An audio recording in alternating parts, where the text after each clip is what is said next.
Hola a todos, ¿me oís bien? Sí. Estupendo.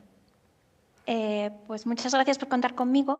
Antes de contaros muy rápidamente el trabajo que quería compartir con vosotros, que es conjunto con otra compañera del banco, Margarita Machelet, y también con Agori Riberri de la Universidad del País Vasco, quería hacer un comentario muy breve sobre la presentación que acabamos de ver. Y es al hilo de, este trabajo está muy relacionado porque también tiene que ver con esta idea de cómo medimos, es súper importante a la hora de interpretar resultados. Lo que quería decir es que hay otro concepto que creo que sería muy útil añadir a la comparación que nos ha presentado Maite, que estaría muy bien que el equipo la considerara también, que es la del sustentador principal. ¿Vale? Y esto es, por ejemplo, el criterio que utilizan otras encuestas del INE, como la encuesta de presupuestos familiares. Es importante tener en cuenta que son encuestas a hogares, lo que yo os voy a contar aquí son encuestas a individuos donde el componente de género tiene mucho más sentido. Cuando estamos hablando de encuestas a hogares, el concepto es hogar y el hogar no tiene género. Otra cosa es que los miembros del hogar sí lo tienen y tenemos que tomar una decisión de a qué miembro nos vamos a referir. Entonces, el concepto de persona de referencia es la persona que responde a la encuesta. Tampoco es necesariamente tan, quiero decir, no está exento de sesgos, porque es una encuesta presencial. Quien está en casa muchas veces puede ser más, en algunos casos más veces la mujer.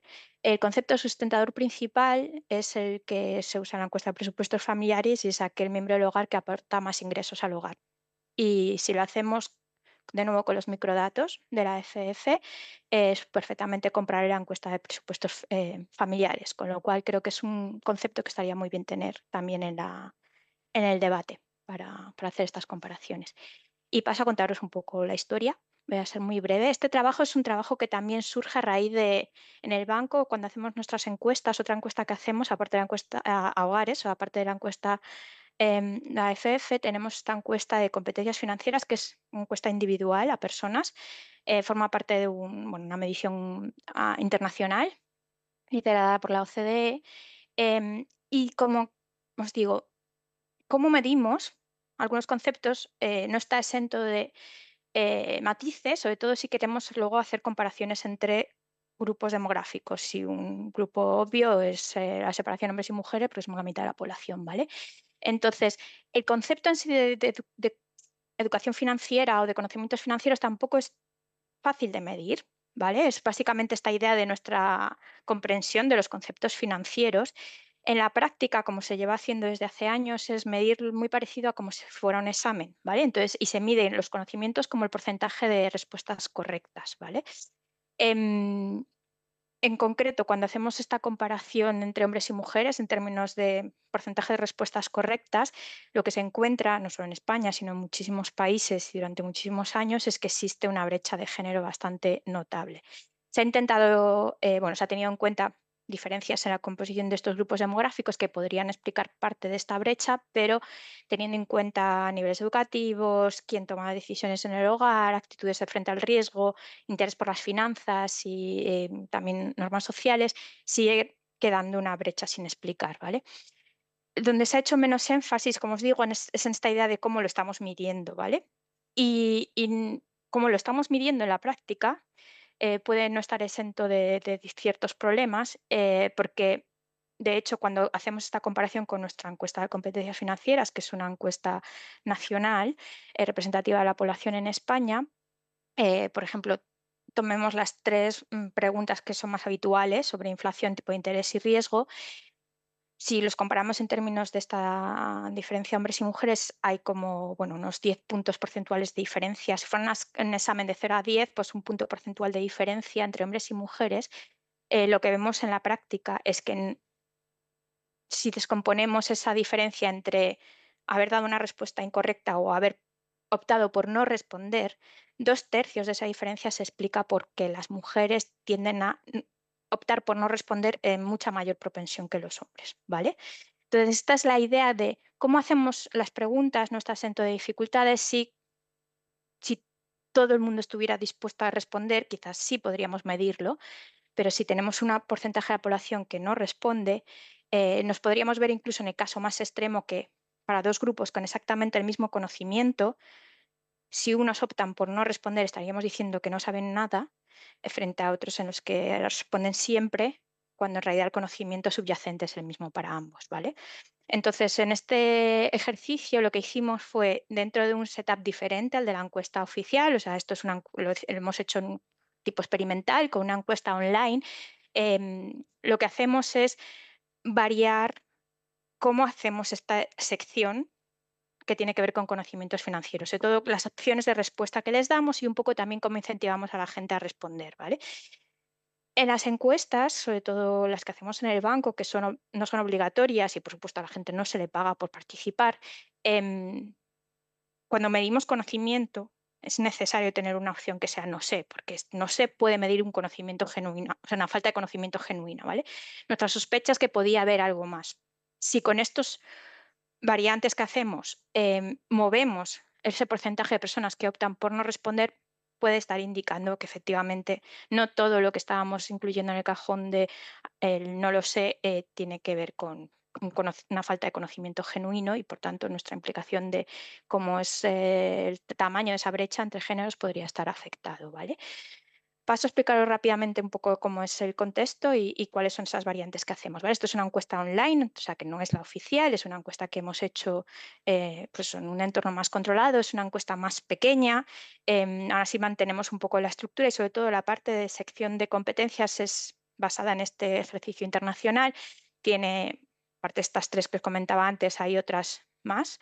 En la literatura normalmente utiliza una combinación de estas tres o cinco y le llaman las Big Five. Luego medimos también otras cosas, pero no tengo tiempo a contároslo. Entonces, la encuesta es común para todo el mundo. Empieza primero con demográficos y hay las típicas preguntas y luego cuando llegas a esta sección va a haber distintas variantes. Si entras en una o en otra de forma totalmente aleatoria, queremos que todos los individuos luego cuando los comparemos sean equivalentes, salvo por qué sección han enfrentado, ¿vale? Entonces, lo que llamamos el control es el formato de la encuesta oficial, ¿vale? Donde siempre se da esta opción de que puedan elegir no lo sé y continuar. El primer tratamiento sería algo que es como, bueno, un marco, pero un poco irreal, porque no podemos realmente obligar a la gente a contestar. Pero bueno, lo vamos a hacer en este setup controlado para tener un poco la referencia de todo el... Aquí no importa tanto en términos de no van a poder escoger el no sé, pero cómo actúan una vez que tienen que contestar, ¿vale? Si realmente sabían algo y los obligamos a contestar, ¿qué responden, ¿vale? Y luego tenemos otros dos tratamientos. En uno lo que hacemos es, aquí es un setup controlado, entonces sí que esto lo hacemos con un panel de conveniencia, o sea que la gente sí está acostumbrada a que le paguen por responder. Aquí lo que hacemos es además pagarles incentivándoles, o sea, pagamos por respuesta correcta y no penalizamos la incorrecta, con lo cual de forma racional siempre tendría sentido dar una respuesta. Veremos que a pesar de ello, aún así hay gente que sigue eligiendo el no lo sé y genuinamente puede ser prefiere no hacer un guess, ¿vale? Y luego la última opción es una opción que se llama Informational Nudge, que básicamente lo que hacemos es proveer cierta información, que además es verídica, porque la encuesta de competencias financieras ya era pública en ese momento, la ola anterior, con lo cual esto lo pueden contrastar, es formación real, y es decirles simplemente a todos, o sea, hombres o mujeres, que existe esta brecha de género y que se explica 2/3 de ella porque las mujeres tienen una mayor propensión a no responder, ¿vale? Y luego se hace la misma sección con la opción de poder escoger el no sé cuando quieran, ¿vale? Esto que os muestro aquí simplemente lo que obtenemos en el control para ver que esta muestra que nosotros utilizamos en esta encuesta online es perfectamente comparable a lo que hemos visto en la encuesta oficial, donde vemos que hay esa diferencia, que es 9 puntos porcentuales y que sigue ocurriendo que la mayor parte de la diferencia en la brecha viene por la parte del no lo sé, ¿vale? ¿Qué ocurre cuando ya les enfrentamos, bueno, cuando miramos a nuestros grupos según el tratamiento en el que están?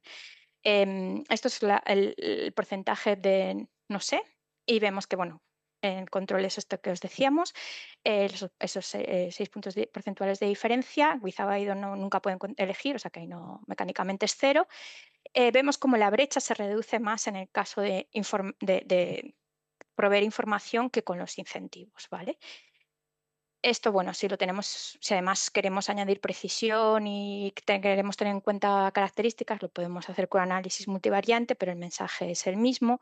Nuestros tratamientos cierran esa brecha, uno de forma automática, porque no permitimos que no hay opción de responder no sé, pero los otros dos en concreto el de información, lo cierra también, ¿vale? Entonces, si todo fuera falta de conocimiento genuino, no deberíamos esperar un cambio en esta forma de responder. Pero, ¿qué hacen cuando ahora tienen que responder? Esto forma parte de lo que nosotros creemos que es más importante, ¿no? En el caso de Luisa Baido, ¿no? Estamos obligando a la gente a responder. ¿Qué ocurre? En el caso de los incentivos hemos visto que es más probable que den una respuesta, pero quienes están dando la respuesta son los que más sabían o no. Y en el caso de la información, a quién estamos también haciendo reaccionar, a los que buscábamos hacer reaccionar, que es estas personas que tenían el conocimiento pero no estaban animándose a responder, o otros. Y esto es lo más interesante en términos de implicaciones de cómo estamos midiendo el conocimiento. Lo que vemos aquí es que, de hecho, solo con el tratamiento en el que proveemos información, estamos aumentando el porcentaje de mujeres que responden correctamente. O sea, que con este tratamiento, a diferencia de con otros, estamos moviendo a las personas, o sea, el gap respecto a los hombres se está cerrando, ¿vale? Y es lo mismo que obtenemos en este caso con las interacciones. Em, Hay una parte que puede ser completamente aleatoria, ¿vale? Vale, estamos aumentando el porcentaje de respuestas, pero como sabemos que esto es más de lo que esperaríamos ya simplemente porque están haciendo un guessing aleatorio, ¿vale? Porque algunas de estas preguntas es un verdadero o falso, con lo cual simplemente puedo estar animándome a responder. Entonces también hacemos el ejercicio de comparar cuánto de este incremento, el incremento que observamos en las respuestas correctas, si está o no por encima de lo que esperaríamos, dado lo que ahora responden, y lo hacemos para los distintos tratamientos, lo hacemos diferente para hombres y mujeres y vemos que realmente solo encontramos esta mejora significativa y mayor para los hombres, para las mujeres que para los hombres con el tratamiento de proveer información, lo cual es factible, además no tiene coste, no como el de los incentivos, que en cualquier caso, bueno, en una encuesta oficial no sería nunca algo que se podría plantear, ¿vale? Entonces, bueno, como os digo, este es un ejercicio que hemos hecho, forma parte de nuestra, bueno, poner siempre a prueba nuestras encuestas y nuestra metodología y poco eso, no conformarnos con cómo es la forma habitual de medir conocimientos. Esto es una ilustración para el caso de género. Seguramente por edad encontraríamos cosas parecidas porque, como os imagináis, también hay ciertas reticencias en determinados grupos demográficos a no responder.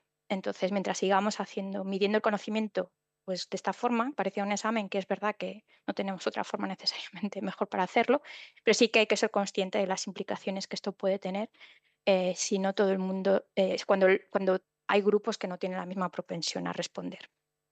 Y esto era todo.